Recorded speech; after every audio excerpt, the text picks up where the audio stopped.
ನಮಸ್ಕಾರ ಸ್ನೇಹಿತರೆ, ನಾನೀಗ ಹೇಳೋಕೊರಟಿರೋದು ಮೇಷರಾಶಿಗೆ ಸಂಬಂಧಪಟ್ಟಂತೆ ಶನಿಯ ಗೋಚಾರದ ಎಫೆಕ್ಟ್. ಮಾರ್ಚ್ 29, 2025 ಶನಿ ಕುಂಭರಾಶಿಯಿಂದ ಮೀನರಾಶಿಗೆ ಪ್ರವೇಶ ಮಾಡ್ತಾ ಇದೆ. ಶನಿ ಬಂದು 2027 ಜೂನ್ 3 ಕೂಡ ಮೀನರಾಶಿಯಲ್ಲಿರುತ್ತೆ. ಹೀಗಾಗಿ ಮೇಷರಾಶಿಯವರಿಗೆ ಸಂಬಂಧಪಟ್ಟಂತೆ ಶನಿಯ ಗೋಚಾರದ ಫಲ ಏನಿದೆಯೋ, ಶನಿಯ ಸಂಚಾರದ ಎಫೆಕ್ಟ್ ಏನಿದೆಯೋ ಅದು 2027 ಜೂನ್ 3 ಅನ್ವಯ ಆಗುತ್ತೆ. ಈ ಶನಿ ಸಂಚಾರದ ಎಫೆಕ್ಟನ್ನು ಹೇಳೋದಕ್ಕೆ ಮೊದಲು ನಾನು ಕೆಲವೊಂದು ವಿಚಾರಗಳನ್ನು ಕ್ಲಾರಿಫೈ ಮಾಡಬೇಕಾಗುತ್ತೆ. ಇದು ರಾಶಿ ಭವಿಷ್ಯ ಅಂತೆಲ್ಲ ಕೆಲವರು ಹೇಳ್ತಾರೆ, ಹಾಗೇನೆ ಶನಿ ಪ್ರಭಾವ ಅಂತಲೂ ಕೆಲವರು ಎಕ್ಸಾಗ್ರೇಷನ್ ಎಲ್ಲ ಮಾಡ್ತಾರೆ. ಆದರೆ ಇದು ಬಂದು ಶಾಸ್ತ್ರದಲ್ಲಿ ಹೇಳಿರೋ ಪ್ರಕಾರ ಶನಿಯ ಗೋಚಾರ ಫಲ ಅಂತ ಮಾತ್ರ ತಗೊಳ್ಳಿಕ್ಕೆ ಸಾಧ್ಯ. ಶನಿಯ ಗೋಚಾರ ಫಲ ಅಂದರೆ ಶನಿ ಬಂದು ಒಂದು ರಾಶಿಯಲ್ಲಿ 2.5 ವರ್ಷಗಳ ಕಾಲ ಇರ್ತದೆ. ಇದನ್ನು ಶನಿಯ ಟ್ರಾನ್ಸಿಟ್ ಅಂತ ಹೇಳ್ತಾರೆ. ಈ ಶನಿಯ ಸಂಚಾರ ಏನಿದೆಯೋ ಇದು ನಿಮ್ಮ ಚಂದ್ರನ ರಾಶಿಯಿಂದ ಫೇವರೇಬಲ್ ಇದೆಯೋ ಅನ್ಫೇವರೇಬಲ್ ಇದೆಯೋ ಅನ್ನೋದನ್ನು ಪ್ರಧಾನವಾಗಿ ನೋಡೋದು. ಇದೇನು ನಿಮ್ಮ ಕಂಪ್ಲೀಟ್ ಪ್ರಿಡಿಕ್ಷನ್ ಆಗಿರೋದಿಲ್ಲ. ನಿಮ್ಮ ಕಂಪ್ಲೀಟ್ ಪ್ರಿಡಿಕ್ಷನ್ ಜನ್ಮಕುಂಡಲಿ ನೋಡಿನೇ ಮಾಡಬೇಕು. ಇದು ಬಂದು ಜಸ್ಟ್ ನಿಮ್ಮ ರಾಶಿಯಿಂದ ನಿಮಗೆ ಹೆಂಗೆ ಇದೆ, ಟ್ರಾನ್ಸಿಟ್ ಹೆಂಗಿದೆ ಅನ್ನೋದನ್ನು ನೋಡೋದು. ಇದರ ಕಂಪ್ಲೀಟ್ ಪ್ರಿಡಿಕ್ಷನ್ನ ನಾವು ದಶೆಗಳ ಜೊತೆ ಅನ್ವಯ ಮಾಡಿನೇ ಹೇಳಬೇಕಾಗುತ್ತೆ. ಇಲ್ಲಿ 70 to 80% ದಶೆಗಳೇ ರೋಲ್ ಪ್ಲೇ ಮಾಡೋದ್ರಿಂದಾಗಿ ನಿಮಗೆ ಗೋಚಾರ ಚೆನ್ನಾಗಿಲ್ಲ ಅಂದ್ರೂ ಕೂಡ ದಶೆಗಳು ಚೆನ್ನಾಗಿದ್ದಾಗ ನಿಮಗೇನು ಅದು ಹೆಚ್ಚಿಗೆ ಎಫೆಕ್ಟ್ ಮಾಡಲ್ಲ. ಹಾಗೆಯೇ ದಶೆಗಳು ಚೆನ್ನಾಗಿಲ್ಲದೇ ಇದ್ದಾಗ ಗೋಚಾರ ಚೆನ್ನಾಗಿತ್ತು ಅಂದ್ರೂ ಕೂಡ ನಿಮಗೇನು ಒಳ್ಳೆ ರಿಸಲ್ಟ್ ಸಿಗುತ್ತೆ ಅಂತ ಹೇಳಲಿಕ್ಕಾಗಲ್ಲ. ಅದೇ ಗೋಚಾರನೂ ಚೆನ್ನಾಗಿದ್ದು ದಶೆಯೂ ಚೆನ್ನಾಗಿತ್ತು ಅಂದರೆ ಅದು ನಿಮಗೆ ಬೆಸ್ಟ್ ಪೀರಿಯಡ್ ಆಗಿರುತ್ತೆ. ಈಗ ಮೇಷರಾಶಿಯ ವಿಚಾರಕ್ಕೆ ಬರೋದಾದರೆ, ಮೇಷರಾಶಿಯವರಿಗೆ ಶನಿ ಬಂದು 12ನೇ ಮನೆಗೆ ಸಂಚಾರ ಪ್ರವೇಶ ಆಗ್ತಾ ಇದೆ. ಸೊ ಈ 12ನೇ ಮನೆಯ ಸಂಚಾರವನ್ನು 7.5 ಅಂತ ಪರಿಗಣಿಸಲಾಗುತ್ತೆ. ಇದಕ್ಕೆ ಆ್ಯಕ್ಚುಲಿ ಮೇಷರಾಶಿಯವರಿಗೆ 7.5 ಆರಂಭ ಆದಂಗೆ. ಸೊ 7.5 ಬಂದು 7.5 ವರ್ಷಗಳ ಕಾಲ ಇರ್ತದೆ. ಆದರೆ ಇದರ ಎಫೆಕ್ಟ್ ಏನಿದೆಯೋ ಇದು ಜಾತಕದಿಂದ ಜಾತಕಕ್ಕೆ ವೇರಿ ಆಗುತ್ತೆ. ಇದರಲ್ಲಿ ಇವಾಗ ಹಣಕಾಸು ಮತ್ತು ಆರೋಗ್ಯಕ್ಕೆ ಸಂಬಂಧಪಟ್ಟಂತೆ ನೋಡೋದಾದರೆ, ಈಗ ಶನಿ ಬಂದು ಲಾಭಸ್ಥಾನದ ಅಧಿಪತಿಯಾಗಿರೋದ್ರಿಂದಾಗಿ ಮೀನರಾಶಿಗೆ ಹೋಗಿರೋದು ವ್ಯಯಸ್ಥಾನಕ್ಕೆ ಹೋದಂಗೆ ಆಗುತ್ತೆ.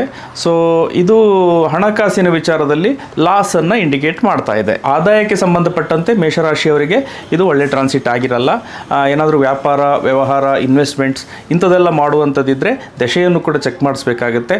ದಶೆಯಲ್ಲೂ ಏನಾದರೂ ವ್ಯಯಸ್ಥಾನದ ಲಿಂಕ್ ಕಾಣಿಸ್ತಾ ಇದ್ದರೆ, ಅದರ ಲಾಸ್ ಏನಾದರೂ ಇಂಡಿಕೇಟ್ ಆಗ್ತಾ ಇದೆ ಅಂದರೆ ಹೊಸದಾಗಿ ಇನ್ವೆಸ್ಟ್ಮೆಂಟ್ ಮಾಡೋದಕ್ಕೆ ಹೋಗೋ ಹಾಗಿಲ್ಲ. ಇನ್ನು ಆರೋಗ್ಯದ ವಿಚಾರಕ್ಕೆ ಬರೋದಾದರೆ, 12ನೇ ಮನೆ ಏನಿದೆಯೋ ಇದು ಹಾಸ್ಪಿಟಲೈಸೇಷನನ್ನು ಹೇಳುತ್ತೆ. ಸೊ ಹಾಗಾಗಿ ಹಾಸ್ಪಿಟಲ್ ಖರ್ಚು ಬರ್ಬೋದು. ಹಾಗೆಯೇ ನಿಮ್ಮ ಹತ್ತಿರದವರಲ್ಲಿ ಯಾರಾದರೂ ವಯೋವೃದ್ಧರಿದ್ದರೆ ಶೋಕದ ವಾರ್ತೆ ಕೂಡ ಕೇಳಬೇಕಾಗಿ ಬರ್ಬೋದು. ಇನ್ನು ಇದು ಎಷ್ಟನೇ ಸುತ್ತಿನ 7.5 ಅನ್ನೋದನ್ನು ಕೂಡ ನೋಡಬೇಕಾಗತ್ತೆ. ಮೊದಲ ಸುತ್ತಿನ 7.5 ಏನಾದರೂ ಆಗಿದ್ದರೆ ನೀವು 30 ವರ್ಷದ ಒಳಗಿನವರ ಆಗಿರುವಂಥ ಸಾಧ್ಯತೆ ಇರ್ತದೆ. ಸೊ ಹಂಗಾಗಿ ನಿಮಗೆ ಬಹುತೇಕರು ಸ್ಟೂಡೆಂಟ್ಸ್ ಆಗಿರೋ ಸಾಧ್ಯತೆ ಇದೆ. ಸೊ ಸ್ಟೂಡೆಂಟ್ಸ್ ಆಗಿರೋರಿಗೆ ಇದರ ಇಂಪ್ಯಾಕ್ಟ್ ಏನು ಅಷ್ಟೊಂದೇನು ಇರೋದಿಲ್ಲ. ಸ್ವಲ್ಪ ಓದಿನಲ್ಲಿ ಅವರಿಗೆ ಸ್ವಲ್ಪ ಕಾನ್ಸಂಟ್ರೇಷನ್ ಸಮಸ್ಯೆ ಬರ್ಬೋದು, ಮೆಮೊರಿ ರಿಲೇಟೆಡ್ ಸಮಸ್ಯೆ ಬರ್ಬೋದು, ಸ್ವಲ್ಪ ಆಲಸ್ಯ ಕಾಡ್ಬೋದು, ಒಂದು ಸ್ವಲ್ಪ ಡಿಸ್ಟ್ರಾಕ್ಷನ್ಗಳು ಕೂಡ ಬರ್ಬೋದು. ಸೊ ಇವರು ಆ್ಯಕ್ಚುಲಿ ವ್ಯಾಸಂಗ ಮಾಡ್ತಾ ಇರೋರಾದರೆ ಒಂದು ಸ್ವಲ್ಪ ಮೆಡಿಟೇಷನ್, ಸ್ವಲ್ಪ ಮೈಂಡ್ ರಿಲ್ಯಾಕ್ಸ್ ಮಾಡುವಂಥ ಎಕ್ಸಸೈಸ್ಗಳನ್ನು ಮಾಡಿಕೊಂಡ್ರೆ ಒಳ್ಳೆಯದು. ಇನ್ನು ಓದು ಮುಗಿಸಿ ಏನಾದರೂ ಉದ್ಯೋಗದ ಹುಡುಕಾಟದಲ್ಲಿದ್ದರೆ ಅವರಿಗೆ ಉದ್ಯೋಗ ಸಿಗುವ ಸಾಧ್ಯತೆ ಇದೆ. ಒಂದು ಸ್ವಲ್ಪ ರೆಸ್ಪಾನ್ಸಿಬಿಲಿಟೀಸನ್ನು ತಗೊಳ್ಳುವಂಥ ಪ್ರಮೇಯ ಬರ್ಬೋದು. ಸ್ಟ್ರೆಸ್ಸು ಕೂಡ ಫೀಲ್ ಮಾಡಬೇಕಾಗಿ ಬರ್ಬೋದು. ಹಾಗೆಯೇ ಒಂದು ಸ್ವಲ್ಪ ಮನೆಯವರಿಂದ ದೂರ ಹೋಗುವಂಥ ಪ್ರಮೇಯ ಬರೋದ್ರಿಂದಾಗಿ ಏಕಾಂಗಿತನ ಕೂಡ ಕಾಡ್ಬೋದು. ಇನ್ನು 2ನೇ ಸುತ್ತಿನ 7.5 ಏನಾದರೂ ಆಗಿದ್ದರೆ ಅವರು 30ರಿಂದ 60 ವರ್ಷದ ಒಳಗಿನವರಾಗಿರ್ತಾರೆ. ಇವರಿಗೆ ಇದು ಜೀವನದಲ್ಲಿ ಪ್ರಮುಖ ಘಟ್ಟ ಆಗಿರುತ್ತೆ. ಸಾಮಾನ್ಯವಾಗಿ ಈ ಅವಧಿಯಲ್ಲಿ ಮದುವೆ ಅಥವಾ ಜೀವನದ ಪ್ರಮುಖ ಏನೇನು ನಿರ್ಧಾರಗಳಿವೆಯೋ ಅದನ್ನೆಲ್ಲ ತಗೊಳ್ಳಿಕ್ಕೆ ಅವಕಾಶ ಇರ್ತದೆ ಅಂತ ಗೋಚಾರ ಫಲ ದೀಪಿಕಾ ಈ ಟ್ರಾನ್ಸಿಟಿಗೆ ಸಂಬಂಧಪಟ್ಟಂತೆ ಒಂದು ಪುಸ್ತಕ ಇದೆ, ಅದರಲ್ಲಿ ಅದನ್ನು ಮೆನ್ಷನ್ ಮಾಡಿದ್ದಾರೆ. ಹಾಗೆಯೇ ಕರಿಯರ್ನಲ್ಲಿ ಉದ್ಯೋಗ ಮಾಡ್ತಾ ಇರೋರಿಗೆ ಕರಿಯರ್ನಲ್ಲಿ ಅವರಿಗೆ ಪೀಕ್ಗೆ ಹೋಗ್ಲಿಕ್ಕೂ ಕೂಡ ಅವಕಾಶ ಇರ್ತದೆ ಅಂತ ಬರೆಯಲಾಗಿದೆ. ಇನ್ನು 3 ಅಥವಾ 4ನೇ ಸುತ್ತಿನ 7.5 ಆಗಿದ್ದರೆ ಅವರು 60 ವರ್ಷ ಮೇಲ್ಪಟ್ಟವರಾಗಿರ್ತಾರೆ. ಹಾಗಾಗಿ ಆರೋಗ್ಯದಲ್ಲಿ ಸಮಸ್ಯೆ ಬರ್ಬೋದು, ಸ್ವಲ್ಪ ಏಕಾಂಗಿತನ ಕಾಡ್ಬೋದು, ಶೋಕ ಖಿನ್ನತೆಯು ಕೂಡ ಒಂದು ಲೆವೆಲ್ಗೆ ಅವರಿಗೆ ಬಾಧಿಸ್ಬೋದು. ಇನ್ನು ಈ ಟ್ರಾನ್ಸಿಟಿಗೆ ಸಂಬಂಧಪಟ್ಟಂತೆ ಇದರದೊಂದು ಮೂಲ ಗ್ರಂಥ ಇದೆ, ಬೃಹತ್ ಸಂಹಿತ ಅಂತ. ಅದರಲ್ಲಿ ರಿಸಲ್ಟ್ಗಳು ಹೀಗಿದೆ: when through the 12th house he will be plunged in a series of the waves of miseries ಅಂತ ಹೇಳಿದ್ದಾರೆ. ಅಂದರೆ ಶೋಕದ ಅಲೆಗಳನ್ನು ನೋಡಬೇಕಾಗುತ್ತೆ ಅಂತ ಮೆನ್ಷನ್ ಮಾಡಿದ್ದಾರೆ. ಹಾಗಂತ ಇದೇನು ಯಥಾವತ್ ಅಪ್ಲೈ ಆಗೋದಿಲ್ಲ. ನಿಮ್ಮ ಜನ್ಮಕುಂಡಲಿಯಲ್ಲಿ ಬೇರೆ ಬೇರೆ ಫ್ಯಾಕ್ಟರ್ಗಳು ಈ ರಿಸಲ್ಟನ್ನು ಮಾಡಿಫೈ ಮಾಡ್ತವೆ. ಇಲ್ಲಿ ಅಷ್ಟಕ ವರ್ಗ ಕೂಡ ನಾವು ಕನ್ಸಿಡರ್ ಮಾಡಬೇಕಾಗುತ್ತೆ. ಜೊತೆಗೆ ನಕ್ಷತ್ರಗಳನ್ನು ಕೂಡ ಇಲ್ಲಿ ತಗೊಳ್ಬೇಕಾಗುತ್ತೆ. ಇದು ನಕ್ಷತ್ರದ ವಿಚಾರಕ್ಕೆ ಬರೋದಾದರೆ, ಮೇಷರಾಶಿಯಲ್ಲಿ ಮೊದಲನೇದಾಗಿ ಅಶ್ವಿನಿ, ಭರಣಿ ಮತ್ತು ಕೃತಿಕಾ 3 ನಕ್ಷತ್ರಗಳು ಬರ್ತದೆ. ಇದರಲ್ಲಿ ಅಶ್ವಿನಿ ನಕ್ಷತ್ರದವರಿಗೆ ಶನಿ ಬಂದು ಪೂರ್ವಭಾದ್ರ ನಕ್ಷತ್ರದಲ್ಲಿ ಸಂಚಾರ ಮಾಡ್ತಾ ಇರಬೇಕಾದ್ರೆ ಸ್ವಲ್ಪ ನೆಗೆಟಿವ್ ಎಫೆಕ್ಟ್ಗಳು ಒಂದು ಸ್ವಲ್ಪ ಜಾಸ್ತಿ ಇಂಪ್ಯಾಕ್ಟ್ ಆಗ್ಬೋದು. ಯಾಕೆಂದರೆ ಇದು ವಧತಾರ ಅಂತ ಕನ್ಸಿಡರ್ ಆಗುತ್ತೆ. ಸೊ ಇದು ರಾಶಿಯಿಂದಲೂ ನೆಗೆಟಿವ್, ನಕ್ಷತ್ರದಿಂದಲೂ ನೆಗೆಟಿವ್ ಇರೋದ್ರಿಂದಾಗಿ ಒಂದು ಲೆವೆಲ್ಗೆ ಇಂಪ್ಯಾಕ್ಟ್ ಮಾಡ್ಬೋದು. 2025 ಮಾರ್ಚ್ 29ರಿಂದ 2025 ಏಪ್ರಿಲ್ 27ರವರೆಗೆ ಶನಿ ಪೂರ್ವಭಾದ್ರ ನಕ್ಷತ್ರದಲ್ಲಿ ಸಂಚಾರ ಮಾಡುತ್ತೆ. ಅಂದರೆ ಸಾಡೆ ಸಾತಿಯ ಆರಂಭದ ಟೈಮ್ ಅದು. ನಂತರ 2025 ಅಕ್ಟೋಬರ್ 4ರಿಂದ 2026 ಜನವರಿ 20 ನಡುವೆ ಕೂಡ ಪೂರ್ವಭಾದ್ರ ನಕ್ಷತ್ರಕ್ಕೆ ಶನಿ ಸಂಚಾರ ಇರ್ತದೆ.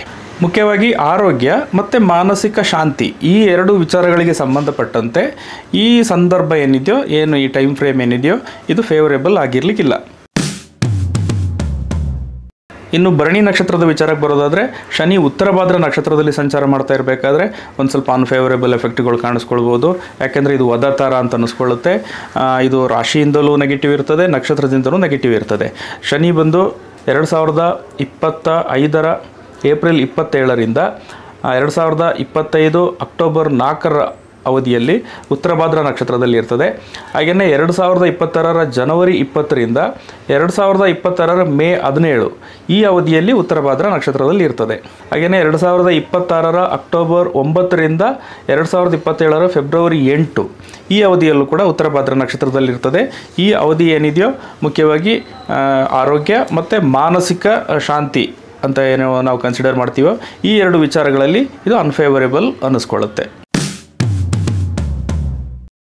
ಇನ್ನು ಕೃತಿಕಾ ನಕ್ಷತ್ರಕ್ಕೆ ಬರೋದಾದರೆ, ಕೃತಿಕಾ ನಕ್ಷತ್ರದ ಮೊದಲ ಪಾದ ಮೇಷರಾಶಿಯಲ್ಲಿ ಬರೋದು.